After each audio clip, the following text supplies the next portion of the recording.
అది ఫిలిప్పుదైన కైసర ప్రాంతం.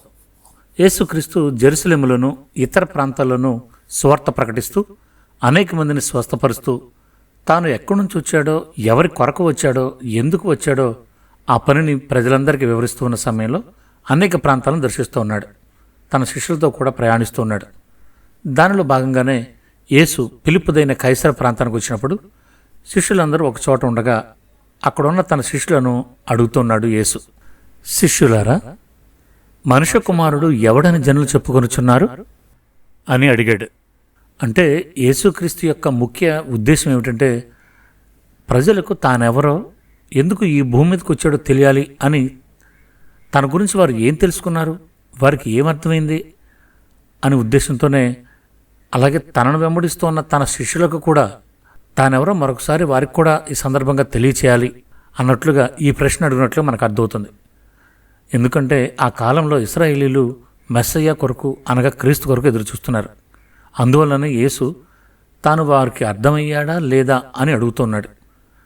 నిజానికి సహోదరులారా, ఆ కాలంలోనే కాదు, ఇప్పటి కాలంలో కూడా చాలామంది క్రైస్తవులు అని పిలువబడుతున్న వారికి యేసుక్రీస్తు ఎవరో నిజంగా తెలియదు. చాలామందికి తెలియదు. ఆయన గురించి రకరకాలుగా చెప్తున్నారు. ఆ యేసుక్రీస్తే తండ్రి అని, ఆయనే దేవుడని, ఆయనే దేవుని కుమారుడని, ఇలా రకరకాలుగా చెప్తూనే ఉన్నారు. ఈ సందర్భంలో ఈ ప్రశ్న వారికే కాకుండా మన కొరకు కూడా అనుకుంటే ఒక మంచి సందేశం అర్థమవుతుంది మనకి. దయచేసి పూర్తిగా వినమని మనం చేస్తున్నాను. యేసు వారిని ఆ ప్రశ్న అడిగిన వెంటనే ఆ శిష్యులు వెంటనే స్పందిస్తూ వారిలో ఒకడు, బోధకుడా, మీరు బాప్తిస్మిచ్చి యోహానని అనుకుంటున్నారు. ఎందుకంటే ఆయన చాలా పరిశుద్ధుడిగా పవిత్రంగా జీవించారు కదా, అందరికీ బాప్తిస్మం ఇస్తూ పరిశుద్ధుడిగా మార్చాడు.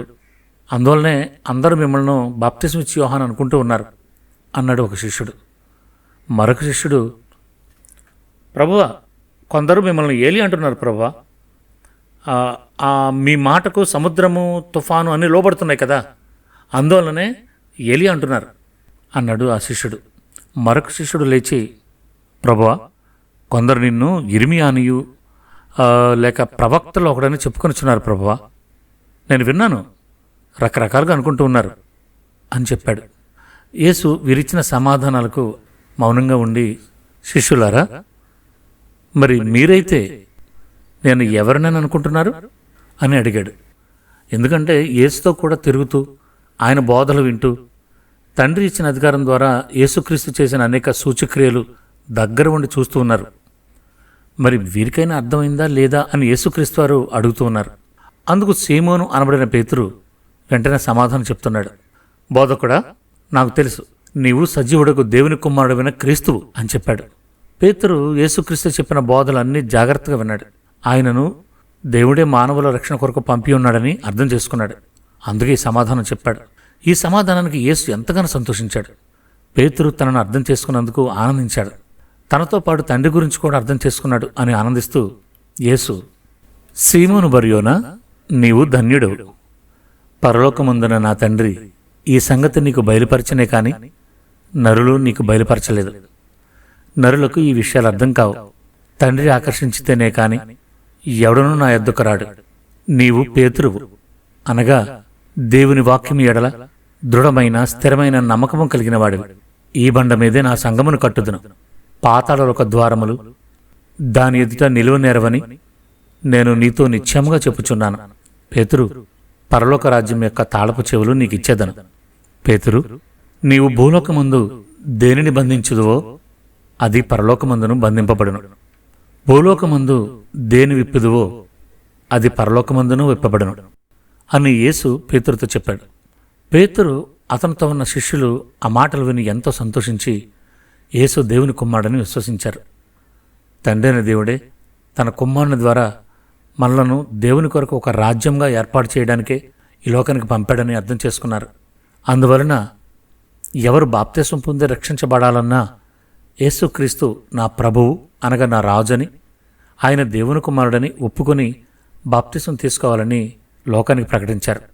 యేసు ప్రియమైన శిష్యుడు యోహాను తన పత్రికల్లో మొదటి పత్రిక 1వ అధ్యాయం 1-2 వచనాల్లో యేసుక్రీస్తుని గురించి వ్రాస్తూ, జీవవాక్యమును గూర్చినది ఆది నుండి ఏది ఉండెనో మేమేది వింటుమో, కన్నులారా ఏది చూచితుమో, ఏది నిదానించి కనుకుంటేమో మా చేతులు దేనిని తాకి చూచెనో అది మీకు తెలియచేయుచున్నాము.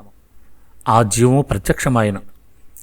తండ్రి వద్ద నుండి మాకు ప్రత్యక్షమైన ఆ నిత్య జీవమును మేము చూచి ఆ జీవమును గుర్చి సాక్ష్యమిచ్చుచు దానిని మీకు తెలియపరచుచున్నాము అని రాశాడు.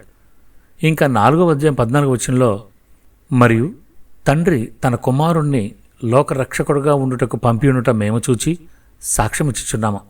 యేసు దేవుని కుమారుడని ఎవడ ఒప్పుకొనునో వానిలో దేవుడు నిలిచి ఉన్నాడు, వాడు దేవుని యందున్నాడు అని యోహాను రాశాడు. కాబట్టి ప్రియులరా, ఈ చిన్న సందేశం ద్వారా మీ అందరికీ మనవి చేస్తూ ఉన్నాను.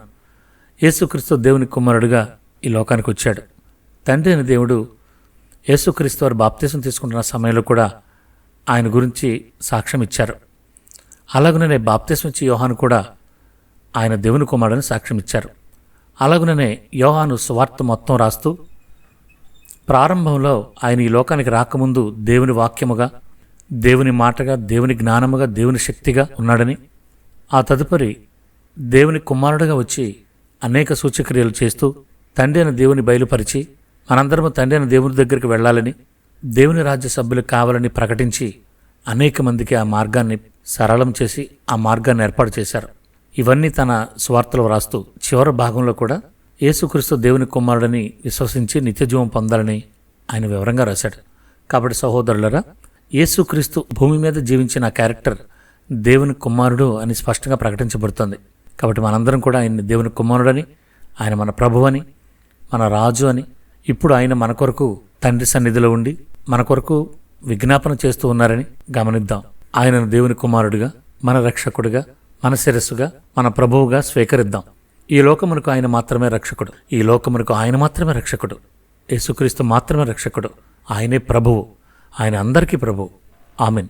ఈ సందేశం మీకు నచ్చినట్లయితే లైక్ చేయండి సహోదరులారా. ఇంకనూ ఈ ఛానల్ సబ్స్క్రైబ్ చేయకపోతే వెంటనే సబ్స్క్రైబ్ చేసి మీ యొక్క సపోర్ట్ను నాకు అందించండి. రానున్న కాలంలో అనేక విషయాలు, అనేక సందేశాలు నేను ఇవ్వాలని అనుకుంటున్నాను. దయతో నన్ను ఆశీర్వదించండి. మీ అందరి కొరకు ప్రార్థిస్తూ వందనములు.